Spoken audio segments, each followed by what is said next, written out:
요한복음 10장 1절에서 6절 말씀 함께 교독하겠습니다. 내가 진실로 진실로 너희에게 이르노니 문을 통하여 양의 우리에 들어가지 아니하고 다른 데로 넘어가는 자는 절도며 강도요, 문으로 들어가는 이는 양의 목자라. 문지기는 그를 위하여 문을 열고 양은 그의 음성을 듣나니 그가 자기 양의 이름을 각각 불러 인도하여 내느니라. 다 내놓은 후에 앞서가며 양들이 그의 음성을 아는 고로 따라오되 타인의 음성은 알지 못하는 고로 타인을 따르지 아니하고 도리어 도망하느니라. 예수께서 이 비유로 그들에게 말씀하셨으나 그들은 그가 하신 말씀이 무엇인지 알지 못하니라. 아멘. 오늘 말씀은 양의 우리의 비유라는 그런 내용으로 우리에게 잘 알려져 있습니다. 양의 우리의 이 문을 통해서 들어가는 목자와 문을 통하지 않고 다른 데로 넘어가는 절도와 강도를 대조해서 표현하고 있습니다. 양과 목자는 누구이고 절도와 강도는 누구를 가리키겠습니까?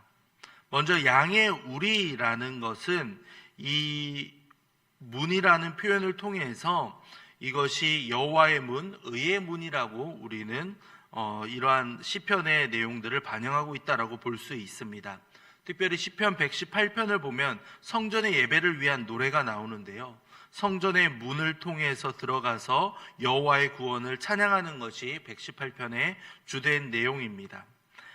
이 요한복음이 이 시편 118편과 많은 유사성을 가지고 있는데요. 시편 118편을 보면 여호와의 집, 들림, 빛, 구원, 문에 들어가니라는 문에 들어간다라는 내용들이 나와 있기 때문이겠죠. 이를 통해서 우리는 이 양의 우리와 뜰 이러한 표현들이 바로 대제사장의 뜰을 가리키며 이것이 성전 뜰과도 연결될 수 있다라는 것을 발견하게 됩니다. 이를 통해서 이 문 또한 무엇을 가리키는가? 바로 여기서의 문은 예수님이다 라고 7절부터 9절까지는 우리에게 알려주고 있습니다. 예수님이라는 문을 통해서 우리가 들어갈 때 우리는 구원에 이르게 됩니다. 즉 예수님이 성전의 문으로서 하나님이 계신 성전에 들어가는 유일한 출입 통로가 된다라는 것을 우리는 알고 있습니다. 양의 우리는 즉 하나님의 성전이 되며 예수님이 또한 성전이 되시면서 성전에 들어가는 문이 되신다라는 것을 우리에게 알려줍니다. 예수님이 양들이 거할 수 있는 우리임과 동시에 성전이시기 때문입니다. 이를 종합해서 보자면 예수님이 바로 하나님의 성전이시고 그 성전으로 들어가는 문이 되시며 그리고 그 백성들이 거하는 우리가 되신다. 예수님이 다 그 모든 것을 말씀해 준다라고 알 수 있겠죠. 그렇게 해서 예수님과 연합된 교회는 곧 하나님의 성전이면서 양의 우리가 된다라는 것을 우리는 확장되어 알 수 있습니다. 예수님이 문이 되시기에 그 문을 통과한 사람만이 하나님의 교회의 일원이 되며 진정한 예수님의 양이 된다라는 것을 알 수 있습니다. 2절을 볼까요? 문으로 들어가는 이는 양의 목자라라고 말씀하고 있습니다. 구약 성경을 보면 이스라엘과 하나님을 가리키는 대표적인 표현이 바로 양과 목자입니다. 하나님이 이스라엘의 목자로 많이 묘사되어 있기 때문이겠죠. 이 중에서 하나님을 이스라엘의 목자이면서도 빛을 비추시는 분으로 오늘 말씀에서는 설명을 하고 있는 겁니다. 이러한 내용들을 통해서 우리는 그와 상반되는 대조를 이루고 있는 절도며 강도가 누구인가를 우리는 발견하게 됩니다. 절도라는 표현은 원어를 보면 은밀하게 와서 훔치는 자를 가리키고 강도는 폭력적으로 탈취하는 자를 암시하고 있습니다. 그런데 이 두 단어가 주로 같은 의미로 사용이 됩니다. 10절 말씀을 이후에 보면 도둑이라는 표현이 나오고 12절에서는 일이라는 표현이 나오는데 이 모든 것들이 다 비슷한 표현이라는 겁니다. 은밀하게 와서 훔치거나 폭력적으로 빼앗는 모든 것들을 가리키고 있습니다. 이것은 무엇이겠습니까? 절도와 강도는 즉 이스라엘 백성들을 돌보지 않고 자기의 이속만 챙기고 있던 당시의 바리새인들과 대제사장을 가리키고 있습니다. 또한 이 도둑이라는 표현 역시도 가룟 유다를 통해서 명명되고 있고 가룟 유다가 떠올린다라는 것을 알 수 있고, 또한 유대인들은 예수님보다 강도인 그 바라바를 구해주었다라는 것을 우리는 알고 있죠. 그렇기 때문에 이 절도와 강도는 요한복음에서 예수님과 예수님의 교훈을 대적하는 모든 사람들이다라고 보시면 되겠습니다. 3절을 보면 중요한 특징이 나옵니다. 이 문지기가 등장하는데요. 한번 같이 읽겠습니다. 문지기는 그를 위하여 문을 열고 양은 그의 음성을 듣나니 그가 자기 양의 이름을 각각 불러 인도하여 내느니라. 아멘.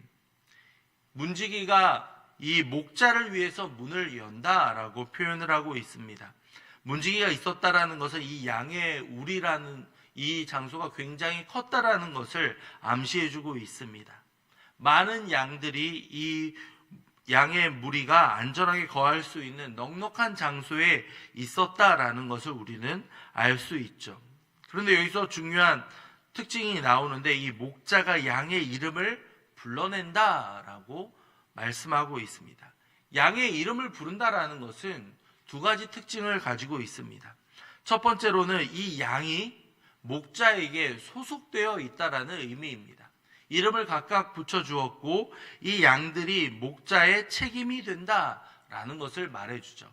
양은 목자의 음성을 듣고 순종하며 나아가며 목자는 이들에게 이름을 붙여주었다라는 것은 이것을 소유하고 있는 그 소유 관계를 말해주고 있습니다. 특별히 각각의 이름을 부른다라는 것은 친밀감을 말해주고 있습니다. 양 1번, 양 2번이 아니라 각각의 그 이름들을 불러준다라는 것은 그들을 향한 목자가 개개인과의 친밀한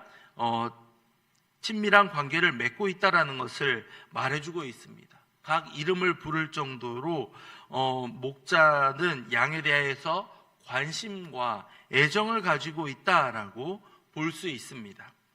이에 대한 양들의 반응은 목자의 음성을 듣고 그 목자를 따라간다라고 말씀합니다. 구약에서 하나님은 율법과 선지자들을 통해서 그의 백성과 소통하셨습니다. 하나님의 음성은 시내산 언약에서 나왔고 이스라엘은 하나님의 음성을 들어야만 했습니다. 청종하고 따라가야 됐습니다. 요한복음은 예수님의 말씀을 듣는 것, 이 듣는 것을 강조하고 있습니다. 그의 음성을 듣는 자에게 구원과 부활이 약속되어 있기 때문이겠죠. 양은 그렇기에 목자의 음성을 알고 있습니다. 4절부터 6절까지의 말씀을 보면 자기 양을 다 내놓은 후에 앞서가면 양들이 그의 음성을 뭐라고 하고 있습니까? 아는 고로 따라오되라고 말씀하고 있죠. 타인의 음성은 알지 못하는 고로 타인을 따라가지 아니하고 도리어 도망한다라고 명확하게 말씀하고 있습니다. 양은 목자의 음성을 알고 타인의 음성은 알 수 없습니다. 안다라는 표현을 통해서 앞서서 보았던 9장에서 보았던 이 맹인의 사건을 우리는 떠올릴 수 있는데요. 치유받은 사람이 예수님을 알아가는 과정, 그분이 누구신가를 알아가는 과정을 요한복음 9장을 통해서 우리는 알 수 있었습니다. 목자와 양의 이야기에서 이 안다라는 것도 목자와 양의 친밀한 관계를 나타내주고 있습니다. 목자는 앞서서 갑니다. 그의 목소리로 양을 인도해내죠. 양은 목자의 그 친밀한 음성을 알기 때문에 그를 따라갑니다. 앞서가시는 하나님의 모습은 구약에 종종 언급이 되었습니다. 이스라엘은 광야에서 구름 기둥과 불 기둥의 인도함을 받았습니다. 하나님이 이들을 이끌어 가셨던 것이죠. 성막이 이스라엘을 가나안 땅으로 인도하기도 했고요. 제사장들이 메고 가는 법궤를 따라 백성들은 이동하기도 했습니다. 구약에 나오는 이러한 모습들은 하나님이 이스라엘 백성들의 인도자가 되신다라는 것을 우리에게 알려줍니다. 하나님이 이스라엘을 위해서 광야에 길을 내시고 앞서가시고 또한 심지어 그들에게 다가오는 그 적들을 물리치는 역할까지 해주셨습니다. 그렇게 이스라엘은 하나님을 따를 때 하나님의 약속을 확인하게 됩니다.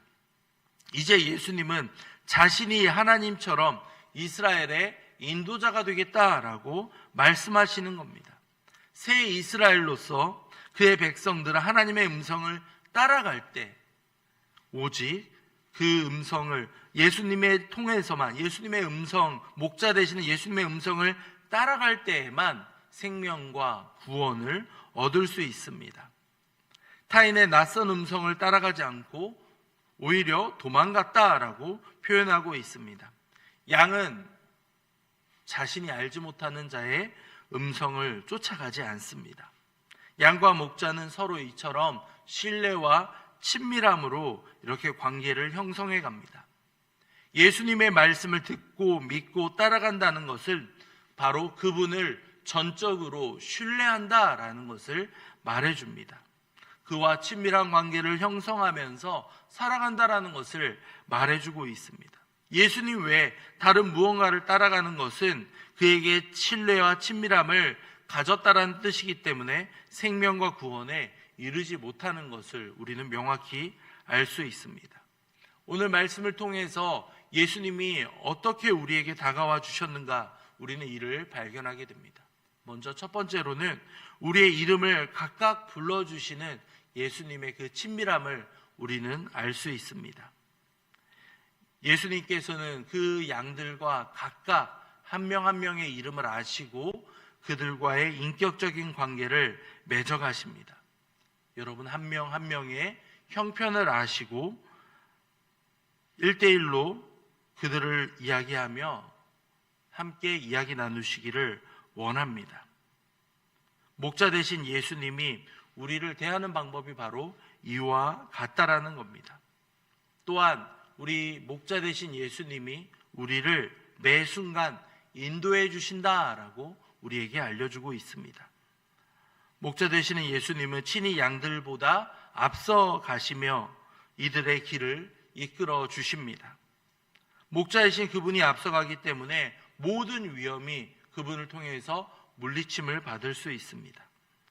앞서가며 쫓아오는 양들을 위해서 심지어 길을 내고 계시는 분이 우리 예수님이십니다. 예수님은 우리 삶의 유일한 이정표가 되시며 우리를 이끌어내시는 인도자이십니다.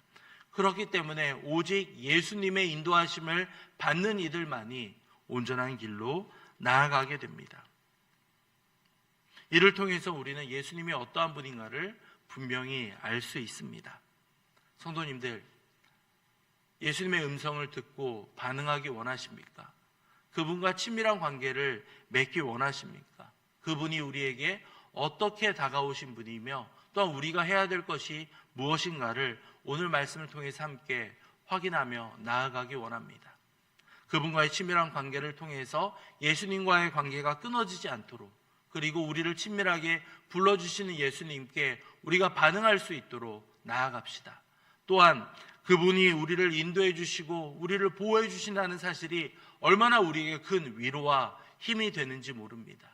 오늘 하루를 살아갈 수 있는 가장 필요한 힘을 우리에게 채워주시는 분이 바로 우리 예수 그리스도이십니다.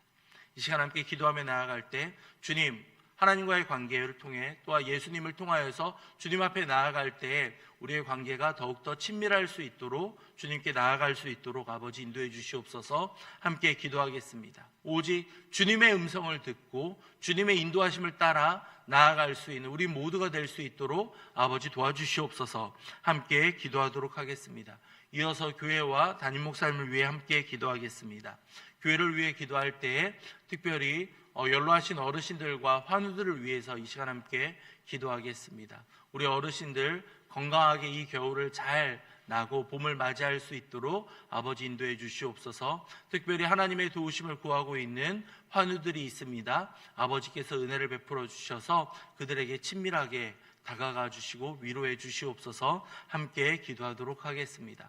이어서 담임 목사님 위해 기도할 때 우리 목사님 날마다 강건하게 붙잡아 주시며 능력 위에 능력을 부어 주시옵소서. 모든 사역을 능히 감당할 수 있도록 우리 목사님 굳게 붙잡아 주시옵소서. 함께 기도하신 이후에 각자 가지고 오신 기도 제목으로 기도하도록 하겠습니다.